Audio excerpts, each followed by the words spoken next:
Чыңгыз Айтматов «Кылым карытар бир күн». «Кылым карытар бир күн» романы алгач ирет Москвада чыгуучу «Новый мир» журналына 1980-жылы жарык көргөн. Кыргызстанда 1981-жылы өзүнчө китеп болуп чыккан. Буга чейин жазуучу 18 аңгеме повесть жазып, 19-чыгармасы «Кылым карытар бир күн» Бороондуу бекет романы болгон. Романды 1979-жылы декабрда баштап, 1980-жылдын март айында алгачкы романын 4 айда жазып бүтүргөн, 50дөн ашык тилге которулган. Дүйнөлүк адабияттын контекстинде узак өмүр сүрө турган залкар чыгарма, дейт Евтушенко. Чыгарма Эдигей, Абуталип, Зарипа, Казангап баштаган каармандардын тагдыры, Раймалы менен Бегимайдын сүйүүсү, Дөнөнбайдын трагедиясы туурасында. Кыргыз лексикасында ушул роман аркылуу Маңкурт, Кабырчык, Кабактуу, Келжирбай, Аяптоор, Тамандырык, Назилине, Иреширеде, Жүлгө, Жалмыяр, Мангел, Бөгөөлгө, Кабырстан, Шүй, Күй сөздөрү киргизилген. Чыңгызхандын Ак булуту повести романдын уландысы. Жазуучу окурманды романда тагдыры белгисиз болуп калган каарманга Абуталипке кайрадан жолуктурат. Автор каармандын тарыхын сенектик жылдардан кийинки мезгилди сүрөттөйт. Аны менен кошо Чыңгызхандын трагедиясы баяндалат. Бегимай менен Раймалынын махабаты, Эне Бейит жана Маңкурт болуп кеткен Жоломан тууралуу легендалар камтылат. Романдын негизинде көркөм тасмалар Махабат дастаны, режиссер Доронбек Садырбаев, Найман эненин ыйы же Маңкурт, режиссер Бакыт Карагулов, Бороондуу бекет, режиссер Бакыт Карагулов жана спектакльдер Чыңгызхандын Ак булуту, Маңкурт уламышы боюнча коюлган Таямам, Кылым карытар бир күн. Ошондой эле композитор Муратбек Бегалиевдин Кылым карытар бир күн ораториясы бар. Чыгармада төмөнкү сюжеттер бириктирилген. Бороондуу Эдигейдин Казангап каза болуп аны жерге берүү окуясы жана космостук сюжет адамзаттын тагдыры. Романда гуманисттик идеялар, адамзаттын келечеги, дүйнөдөгү жашоонун мааниси, адамдардын руханий дүйнөсүнүн баалуулугу, жакшылык менен жамандыкка болгон көз караштар, жоопкерчилик, башкы каармандардын моралдык тандоолору аркылуу автор адамзаттын чыныгы баалуулуктарын издеп табууга чакырат. Чыгармада салт жана заман тууралуу. Роман эски салттардын заманбап доор менен болгон карама-каршылыгын, жергиликтүү элдин маданияты жана анын жаңы дүйнөнүн технологиялык, саясий жетишкендиктери менен кагылышуусу, эскинин маанилүүлүгү, жаңынын муктаждыгы кайчылашып, каармандардын жеке тагдырлары аркылуу көрсөтүлүшү, адам өзүнүн тамырын унутпастан, ошол эле учурда заманбап дүйнөнүн агымында өзүн табуу маселесин чечүү аракети берилген. Чыгармадагы космостук масштаб. Ааламдын чексиздигинин ичинде адамдын алсыздыгын, бирок ой жүгүртүүсүнүн күчтүүлүгүн чагылдырат. Ааламдын масштабын сүрөттөө менен автор адамдын ааламдагы ордун, анын өзүнүн кичинекей дүйнөсү менен глобалдык келечекке болгон мамилесин көрсөтөт.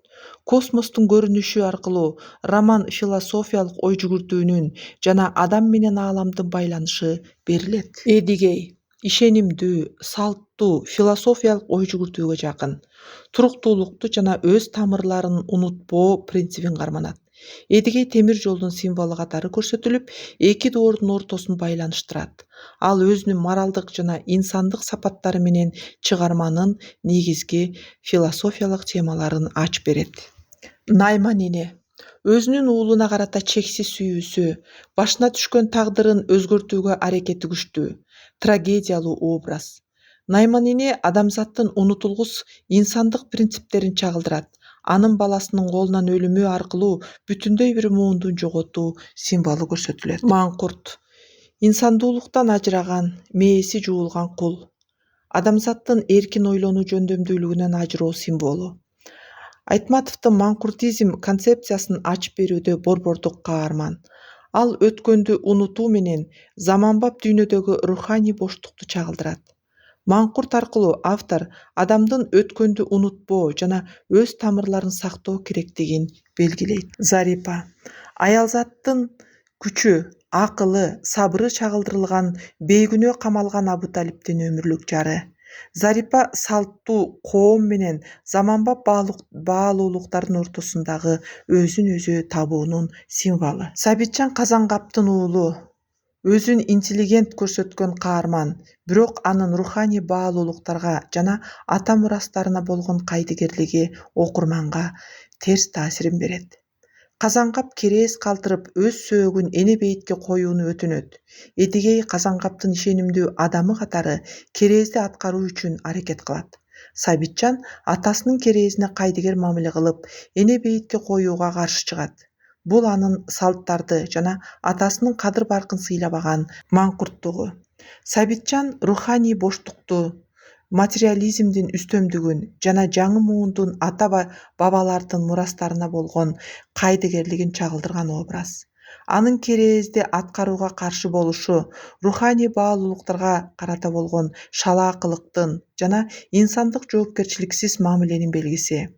Сабитжандын образы Айтматовдун адамдын тамырынан алыстоо көйгөйүнө болгон эскертүүсү. Сабитжан өткөндү урматтоонун жана ата мурастарын сактоо зарылдыгын баалабай, өзүнүн инсандык кемчиликтерин ачып берет. Бул образ адамзаттын өткөн менен келечекти айкалыштыруу зарылдыгы тууралуу ой жүгүртүүгө түрткү берет. Чыгармадагы символизм жана анын терең маанилери. Чыгарманын акыркы бөлүмүндө Эдигей Казангаптын керезин аткарууга болгон аракетинде руханий баалуулуктарды жана адамдык милдеттерди сактап калууга умтулат. Эне бейитке жетүү жолунда Эдигей ушул көйгөйлөр, ата мурас, тарых тууралуу, кылымга тете өмүрүндөгү тоскоолдуктар тууралуу ой жүгүртөт. Демек, бул жеке трагедия эмес, жалпы адамзатка тиешелүү көйгөй, руханий жана тарыхый эс тутумду жоготуу маселеси экенин түшүнөт. Чыгарманын финалында салт менен азыркы муун, өткөн менен келечек кагылышы, ага байланыштуу суроолорго жооп издөө орчундуу маселеге айланат.